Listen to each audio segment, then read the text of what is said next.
Welcome everyone to our live session where we talk about assertive communication in the workplace. And Nellie's with me today. Hi, Nellie. Hi, how are you? Thank you for having me, Roberta. I'm excited to be here. I'm excited to be your admin as well. Thank you for being here and thank you for accepting the job. I know it's a lot of work and you are already have your hands full. You work so hard with your other Facebook. It's all right. I'm used to this social media world, so I don't mind helping you out, and in everything I'm doing, I feel public speaking is so important. So yeah, it's all good. It certainly is. And today, what our audience chose was they wanted to hear more about assertive communication in the workplace. So before I start with what I'm bringing, what is it that you think of when you hear the term assertive communication? I mean, I'm studying organizational psychology right now, and so everything is all about the workplace, and um, I think communication is one of the most important things in our lives, so that way other people can understand us. And the assertive part is important too, because people need to be able to understand what's important to you, and you need to be able to share your views, your beliefs, your needs. And I feel like if you aren't assertive, then people might take advantage of you and they won't really know what's important to you. So I feel like being able to communicate, assertively is like your way to be like your own best advocate. So I feel like you have to do that. And sometimes it's not always so comfortable, but it's important. And I think it's something that gets better with practice as you're in the workplace more and you're in, different kinds of companies and you're in different roles. I think that gets easier.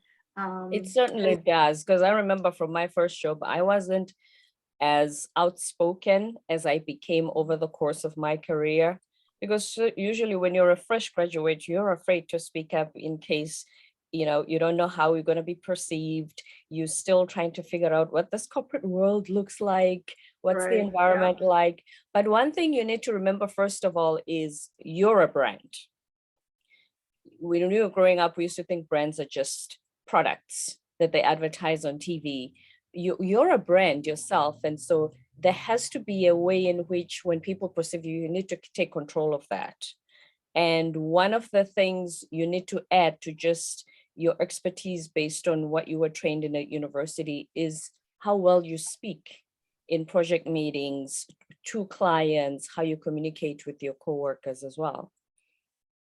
I agree with you completely.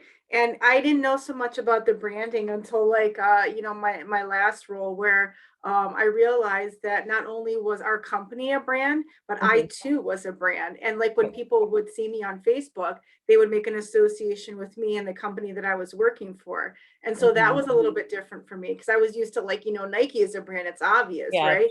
Certain I'm like, wow, I'm a brand too. So it is important for me to convey, who I am, so people have an understanding of what I'm all about. And it's all about communication. And when people don't communicate well, that's when we have problems. So many battles, so many issues have been had because people don't communicate well. So it's a matter of learning, how to communicate and also to be able to listen to others and be like an active listener when they are communicating. I think that's a part of it too, because sometimes both ways, they talk and talk and talk, but they don't listen, so they're missing out on what's happening. So yeah, I think that goes hand in hand. As they say, 2 ears and 1 mouth, use in proportion. When you listen to others, you also make them realize that they have to listen to you when it's your turn to speak. Because when you just talk, you talk at them, you don't speaking with them, talking with them. So each time they're like, oh yeah, they roll their eyes, they just sit there, walls up, and they just wait for you to be done, and they stand up and they go back to their desks. So you also have to listen to what others have to say. It's a two-way street. Right. It has to be a communication, like there has to be a flow, and you have to ask the type of questions where it's going to elicit, an actual response beyond like a yes or a no.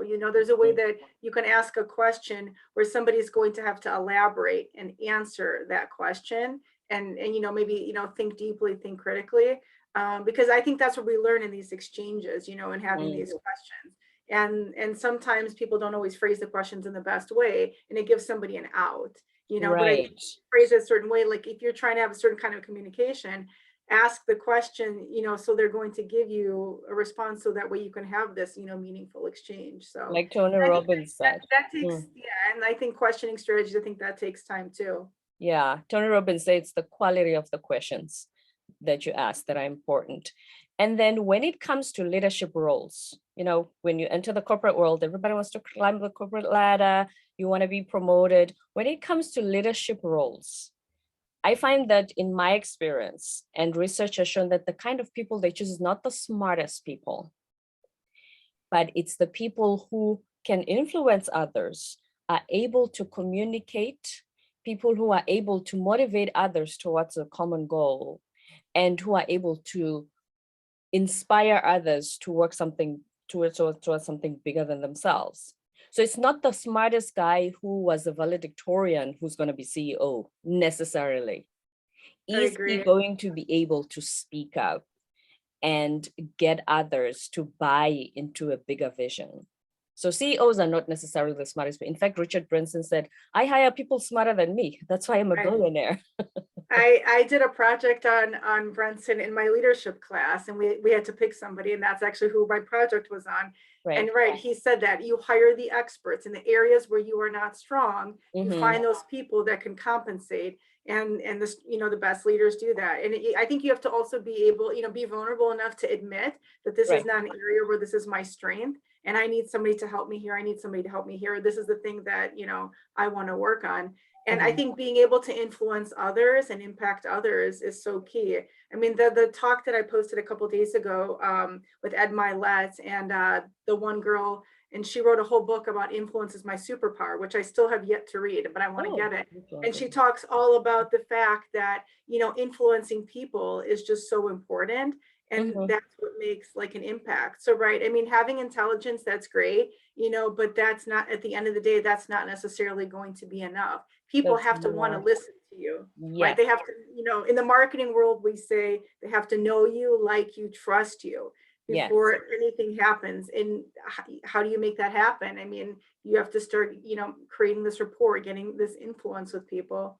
And that way they can listen to this idea. And so yeah, I would completely agree with you. You have to be able to communicate to be able to do that. Yes. And in a way that you said that influences people. And when it comes to people liking, trusting you, those are the people they want to work with and surround themselves with at work.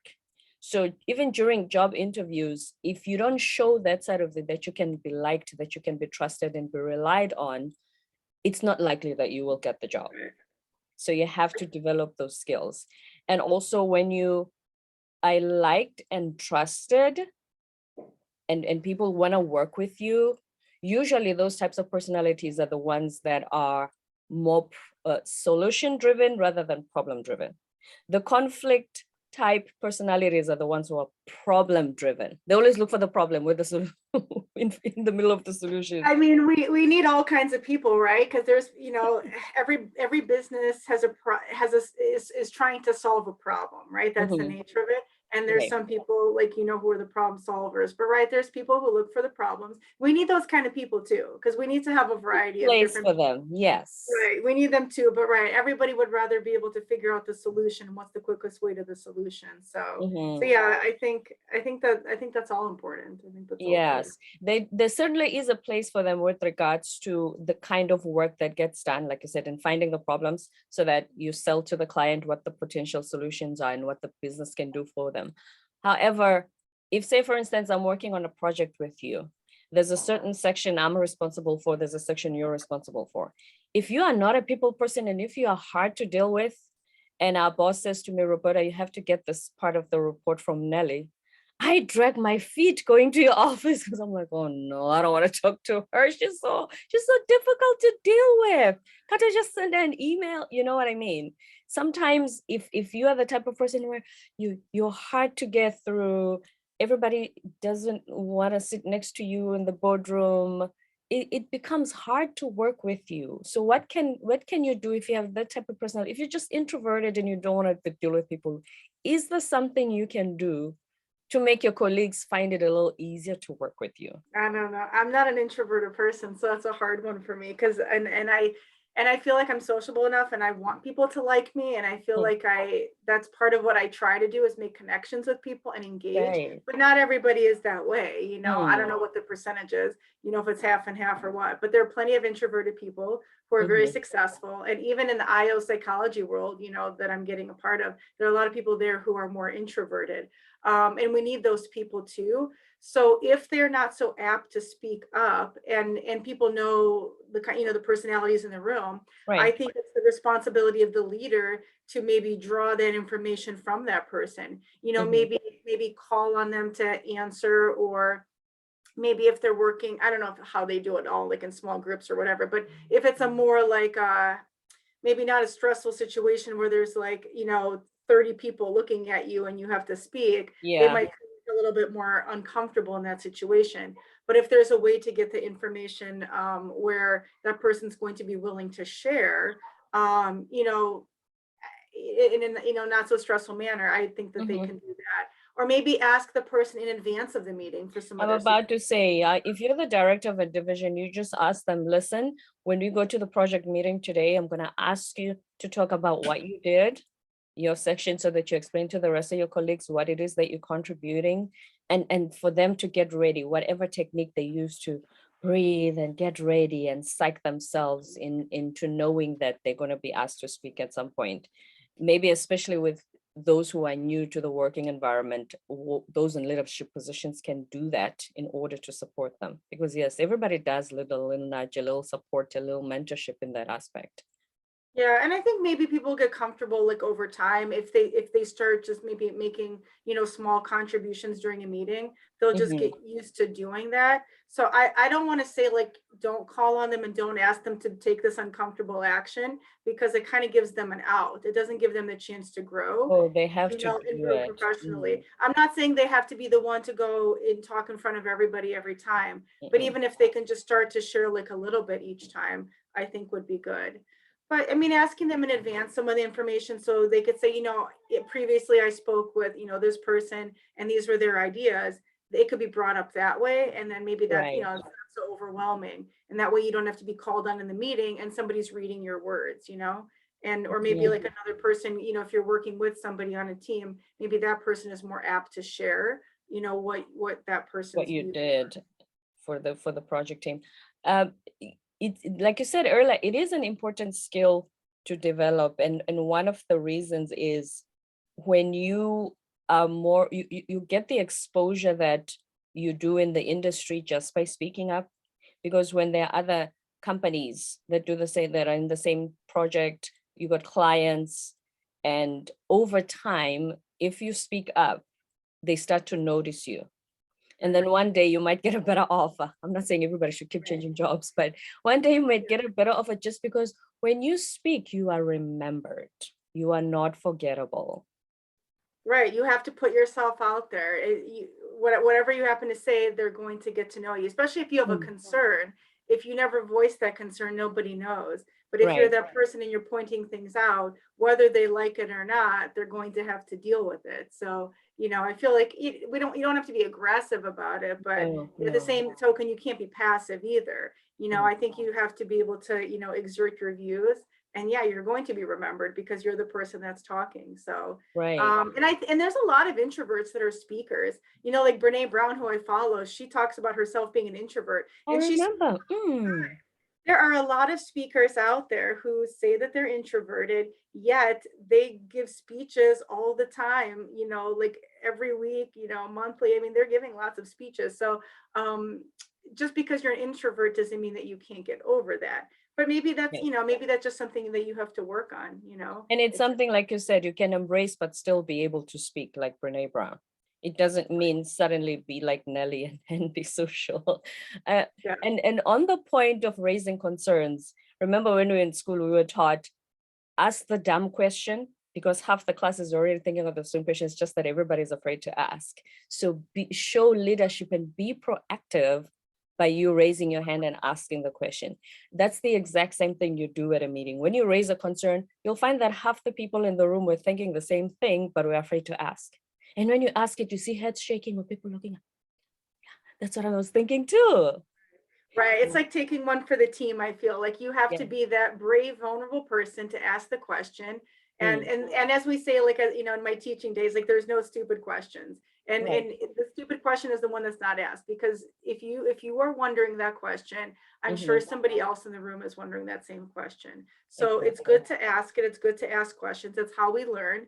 And Mm-hmm. sometimes that question could lead to another question, you know, and so on. So yeah, but you know, I think you have to have a workplace where things are comfortable too. There, it has to be conducive, you know, to that atmosphere where you're willing to ask that question, you Mm-hmm. know. And I think employers need to create that environment where the Right. dialogue, where it's comfortable too.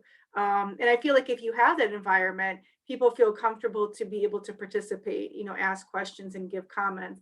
But I feel Mm-hmm. like if you have like this authoritarian leader, you're not going to have the kind of communication. You're not going to have the kind of organizational culture that you want, and you're not going to get this communication. So I think it's important on both ends that Mm. employers make this happen, and Yeah. employees sometimes just they have to put themselves out there sometimes and take this uncomfortable action, because the more you do it, the easier it's going to be. I just That's you just right. have to, you just have to practice. You just like Everything needs practice. Yeah.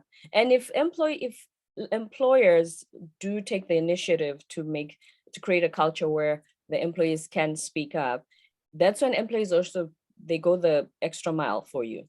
You know, if you don't care about people, if you act like you're still in the industrial revolution, 4:30 hits, and even if they're not done, they go home.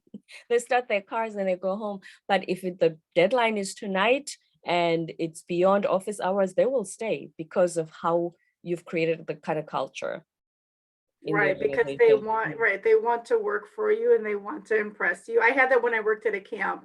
We had Yeah. to get things done, and I know, you know, a lot of the counselors, they like looked up to me, and we had to get things done. And I didn't make anybody stay longer because I was going to get things done. And Mm. some of them wanted to stay and help me.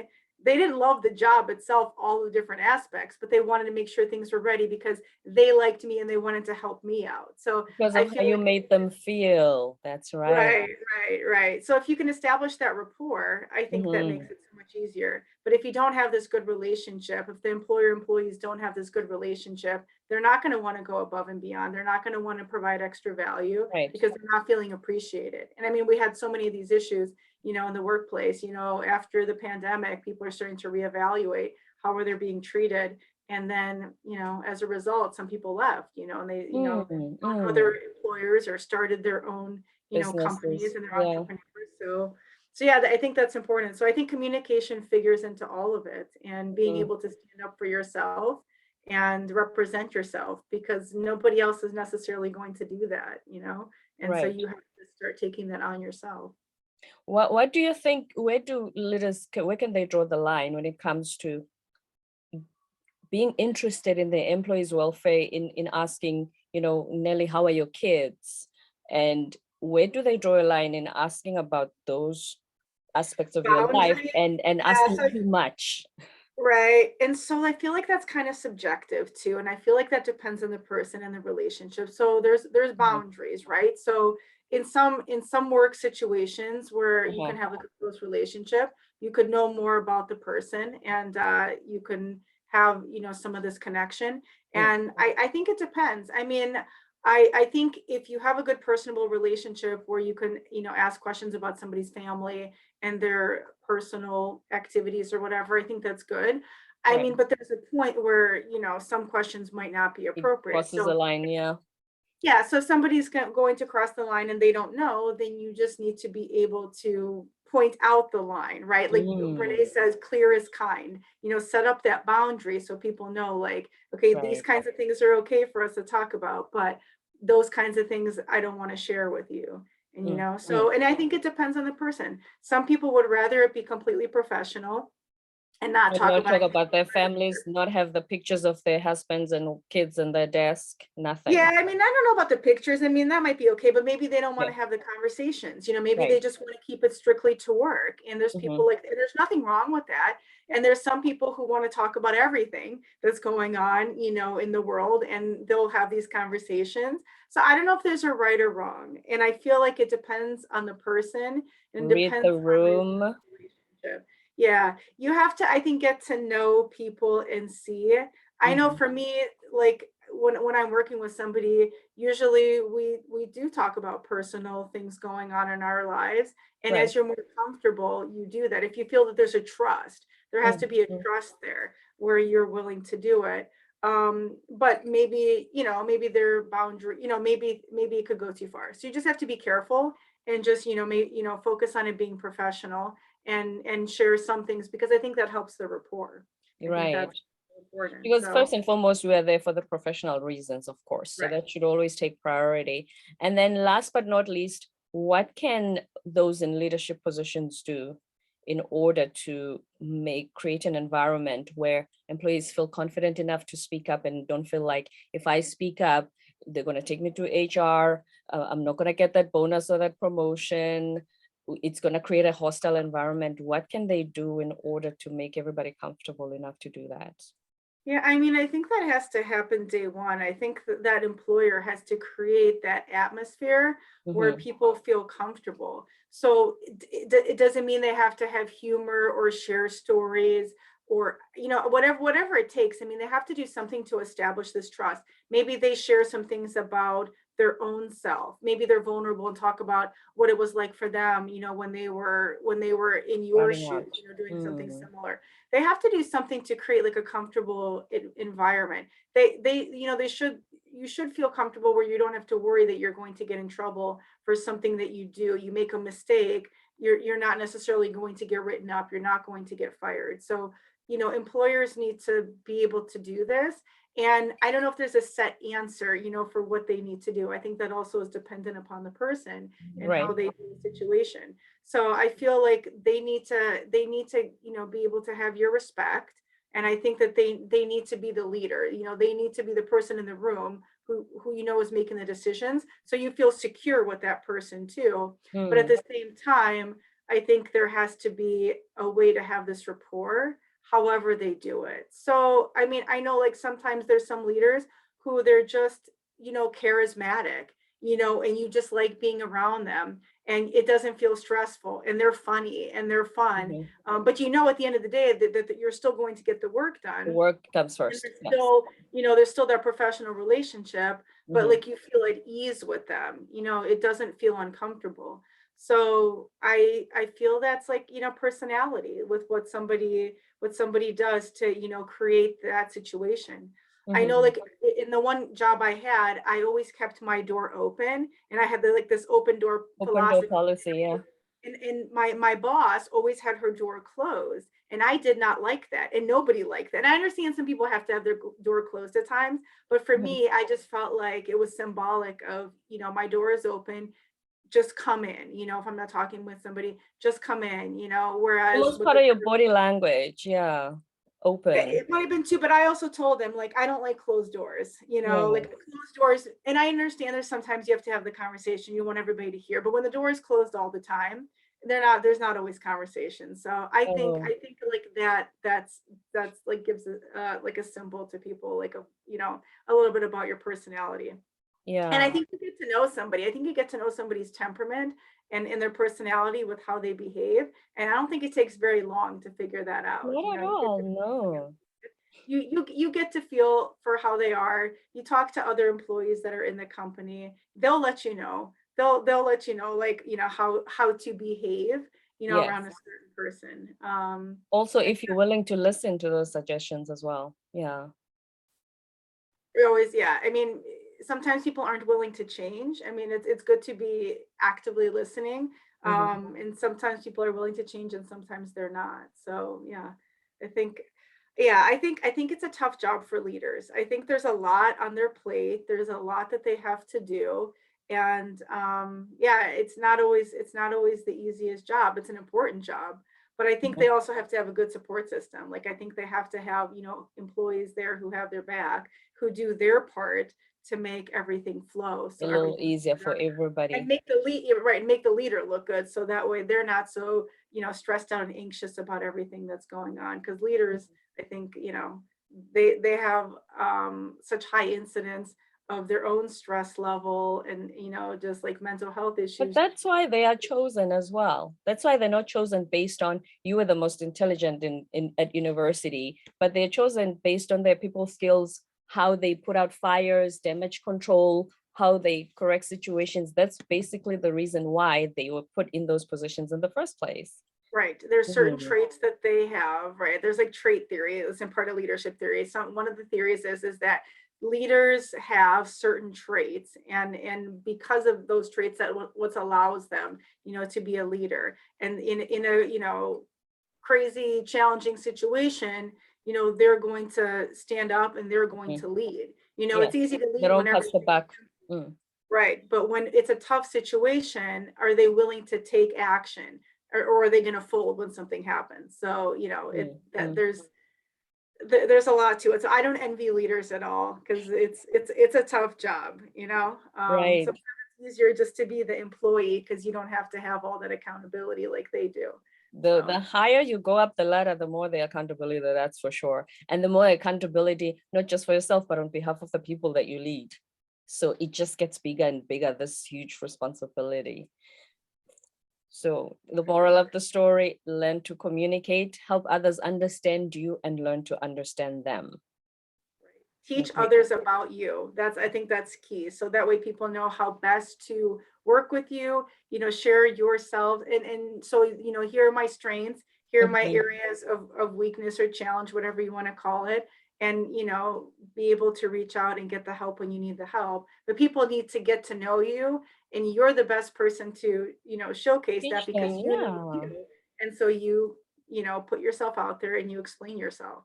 And then I So think that's basically do a SWOT analysis of who you are, not just a resume of your qualifications, but a personal SWOT analysis. So you understand yourself, you can help others understand you too.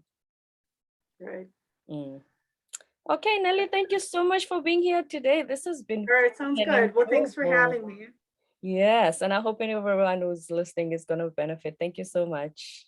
All right, thank you. Have a good rest of the night. You too.